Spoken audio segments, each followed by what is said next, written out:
నమస్తే. ఇన్నాళ్ళు నన్ను సపోర్ట్ చేస్తూ, ఎంకరేజ్ చేస్తూ మీ ప్రేమని నాకు అందిస్తున్న ప్రతి ఒక్కరికి కృతజ్ఞతలు. అలాగే ఈ వీడియో కూడా ఖచ్చితంగా మీకు ఉపయోగపడుతుంది. లైక్, షేర్ అండ్ సబ్స్క్రైబ్ చేసి మీ సపోర్ట్‌ని నాకు అందించండి. అలాగే ఈ వీడియో పట్ల మీకున్న అభిప్రాయాన్ని కామెంట్ సెక్షన్‌లో కామెంట్ చేసి తెలియజేయండి. ఇప్పుడు వీడియోని చూద్దాం. జ్యోతిష్య శాస్త్రం ఒక అద్భుతం. వేదాంగమైన జ్యోతిష్య శాస్త్రం అనేటువంటిది మానవ జీవన గమనానికి ఒక వరం. జ్యోతిష్య శాస్త్రం నీ జీవితంలో వెలుగునింపే ఒక భాష. ఆ భాష నీకు అర్థమైతే ప్రకృతి నీతో మాట్లాడుతుంది. అస్ట్రాలజీ నేర్చుకోవాలి అనుకునే వారికి అద్భుత అవకాశం. మురళీధర శర్మ గారి అస్ట్రాలజీ క్లాసెస్ అతి త్వరలో మొదలు కాబోతున్నాయి. 100% జాబ్ గ్యారంటీ. వివరాల కొరకు సంప్రదించండి. నమస్తే, వెల్కమ్ టు అవర్ ఛానల్. నేను పద్మిని. ప్రస్తుతంతో పాటు వేదిక్ ఆస్ట్రాలజర్ అవినాష్ దాస్ గారు ఉన్నారు. మాట్లాడదాం. అవినాష్ గారు నమస్తే అండి. నమస్కారం అండి. ఓం నమ శివాయ, ఓం నమో వెంకటేశాయ. ఏం చెప్పబోతున్నారు అవినాష్ గారు? కాలభైరవ అని రాశారు. అన్ని భైరవాలే. అన్ని భైరవాలే. ఉమ్. సో ఇప్పుడు భైరవ అంటే భయాన్ని పోగొట్టేవాడు భైరవుడు అని అనుకోవాలా? అంతే దాని మీనింగ్. భయాన్ని పోగొట్టేవాడు భైరవుడు. భయం ఏ మనిషికి ఉండదు నాకు చెప్పండి? అందరికీ ఉంటుంది. అందరికీ ఉంటుంది. భైరవుడు ఏమంటాడంటే భయం ఎవరికి ఉండకూడదు. ఉండకుండా ఎట్లా ఉంటుంది? ఉండకూడదు యాక్చువల్గా. ఎందుకంటే మన రాత ఆల్రెడీ రాసేసాడు దేవుడు. ఎప్పుడు ఏమవుతుంది, ఈరోజు ఇంత సంపాదిస్తాడు, ఈరోజు జాబ్ పోతుంది, ఈరోజు వ్యాపారంలో ₹1,00,00,000 సంపాదిస్తాడు, ఈ అమ్మాయితో పెళ్ళవుతుంది, వీడు పిల్లోడు స్టేట్ ఫస్ట్ ర్యాంక్ వస్తాడు, అన్ని ప్రతిదీ దేవుడు రాశాడు. భైరవ ఏమంటాడంటే మెయిన్గా వీళ్ళకి అధిపతి కాలభైరవుడు. మన రామ్ చరణ్ గారి సినిమాలో కూడా మగధీరాలు అనుకుంటా అతని పేరు భైరవ. సో ఇప్పుడు పాయింట్ ఏంటంటే దేనికి భయపడాడు భైరవ? మీకు భయం ఉందనుకోండి, రేపు ఎగ్జామ్ ఏమవుతుంది అని, జయ భైరవ జయ. అదే ఎగ్జామ్ కాదు, ఇంకేదైనా ఉంది, ఫర్ ఎగ్జాంపుల్ ఏదో ఒక ప్రాబ్లం ఉంటుంది మనిషికి, శత్రు భయం ఉందనుకోండి, అప్పుడు శత్రు భయం ఉన్నా, కోర్టు కేసు ఉన్నా, అంటే ఫస్ట్ ఆఫ్ ఆల్ జీవితం ఈజీ అయిపోతుంది. He will except. చాలా మంది ఏం చేస్తారంటే ఎక్సెప్ట్ చేయలేరండి. అస్సలు ఇంత చిన్న తేడా వచ్చినా ఎక్సెప్ట్ చేయలేరండి. ఇంకా కొంతమంది అయితే ఎలక్షన్ ఓడిపోయిన వాళ్ళైతే జీవితాలు కింద మీద అయిపోతాయండి. వాళ్ళవి సెక్యూరిటీ లాగేస్తారు, గవర్నమెంట్ కారు లాగేస్తారు, డిప్రెషన్లోకి వెళ్ళిపోతారు కొంతమంది. ఈ రాజమర్యాదలు అన్నీ తగ్గిపోతే బాగా పెద్ద పెద్ద కుటుంబాలని డిప్రెషన్లోకి వెళ్ళిపోయి పిచ్చాలైపోతారు. మామూలు మనిషి కూడా, మిడిల్ క్లాస్ వాడు కూడా కొంచెం తేడా వచ్చింది అనుకోండి చాలా ప్రాబ్లం వస్తుందండి. వాడికి ఏదో కారు ఉంటుంది, అది కొంచెం పాతబడింది, వేరే వాళ్ళు ఎక్కిరించడం మొదలెట్టాడు అనుకోండి, భయం వేసేస్తుంది. ఆఫీస్లో బాస్ ఒక మాట అన్నాడు అనుకోండి, భయం వేసేస్తుంది. మెయిన్గా చిన్నపిల్లలు, టీనేజర్స్లో ఎక్కువ ఈ మధ్య భయం. ఎగ్జామ్ పాస్ కాకపోతే, నా ప్రేమ సక్సెస్ అవ్వకపోతే అన్నీ తీసేస్తాడండి.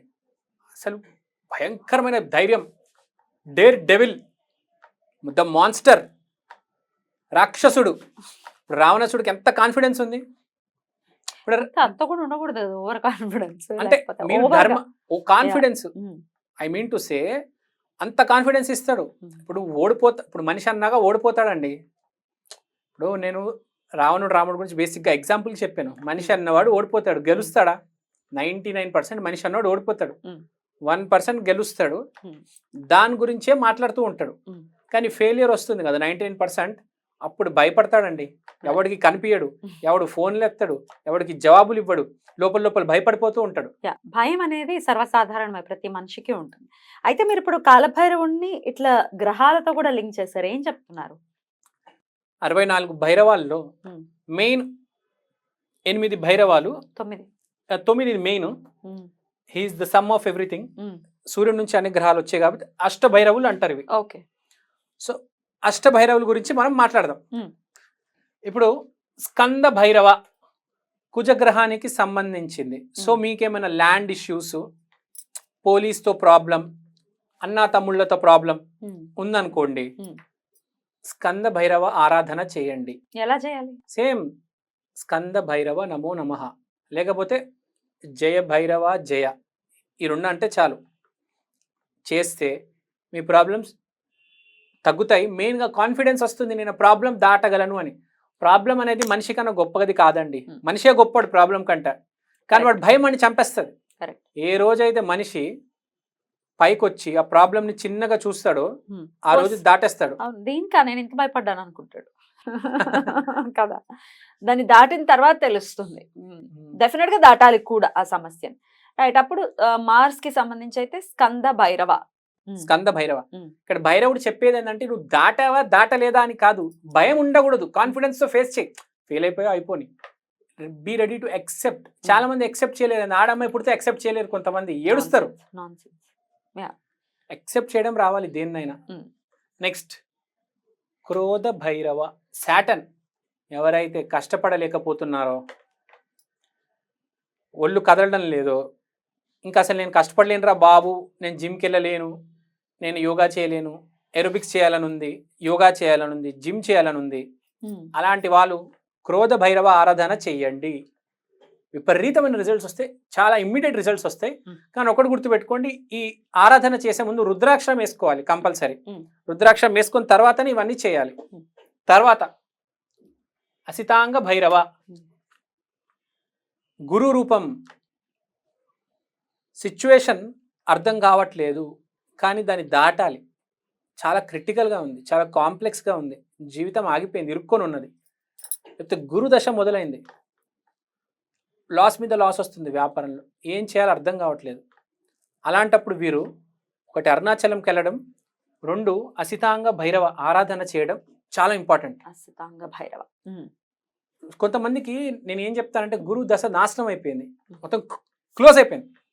అలాంటి వాళ్ళు అరుణాచలంలో స్పెండ్ చేయడం చాలా బెటర్. అక్కడ స్పెండ్ చేస్తూ ఈ ఆరాధన చేయండి. చాలా మంది గురు ప్రాబ్లం వస్తుంది. ఇవాళ కలియుగంలో 99% జనాలకి గురుగ్రహం బాలేదు, గురుగ్రహం ఇబ్బంది పెడుతున్నాడు. కాబట్టి గురుగ్రహం స్టార్ట్ అయిన వెంటనే అరుణాచలం వెళ్ళి అసితాంగ భైరవ ఆరాధన చేయండి. మీ గురువు ఇంప్రూవ్ అయ్యేంత వరకు అక్కడే ఉండండి. ఒకవేళ మీకు ఇంప్రూవ్ అయిందని సూచన వస్తే అప్పుడు మీ ఊరికి మీరు వచ్చేయచ్చు, మీ జీవితం యథావిధిగా బతికేయచ్చు. తర్వాత ఉన్మత్త భైరవ, బుద్ధుడికి సంబంధించిన భైరవ. చదువు, కమ్యూనికేషన్, బిజినెస్, ఇన్వెన్షన్, సైంటిస్ట్స్ వీళ్ళందరూ ఉన్మత్త భైరవ ఆరాధన చేయండి. తర్వాత కపాల భైరవ, ఇది చాలా ఇంపార్టెంట్, చాలా ఫేమస్. చాలామంది ఎమోషనల్ పీపుల్ ఉంటారు, ఏడుస్తూ ఉంటారు బాగా.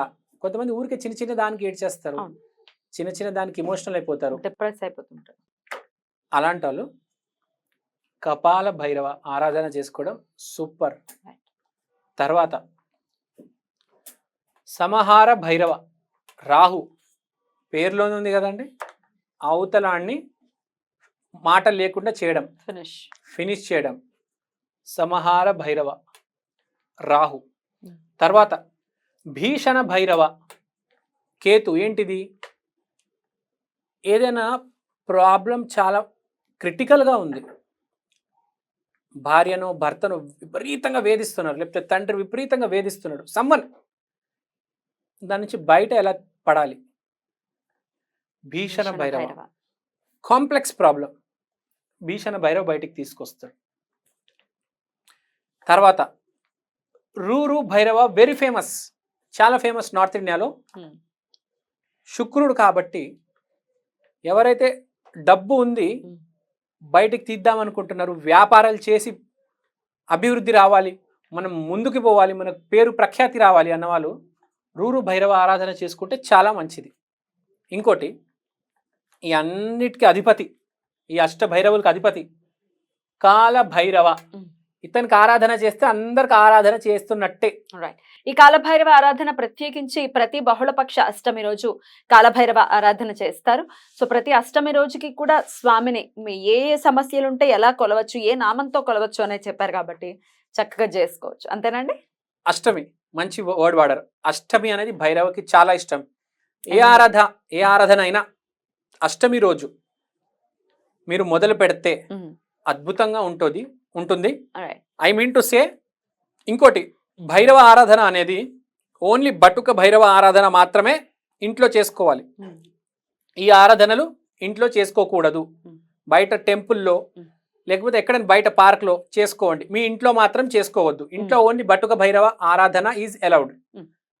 సూపర్ స్పీడ్ రిజల్ట్స్ వస్తాయండి. Right. ఈ రోజుల్లో కలియుగంలో సౌమ్య దేవతల కంటే ఉగ్ర దేవతలు రిజల్ట్స్ ఫాస్ట్గా వస్తున్నాయి. 30 years తర్వాత అసలు సౌమ్య దేవతలను ఎవరు పూజించరు, చాలా తక్కువ అయిపోతుంది.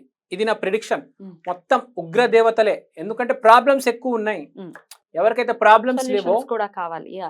సొల్యూషన్స్ కూడా కావాలి. రైట్. అష్టమి తిథికి భైరవుడు అనుగ్రహంతో ఆ సమస్యల నుంచి బయటపడాలని మనస్ఫూర్తిగా కోరుకుంటూ కృతజ్ఞతలండి. Thank you. నమస్తే. నమస్తే.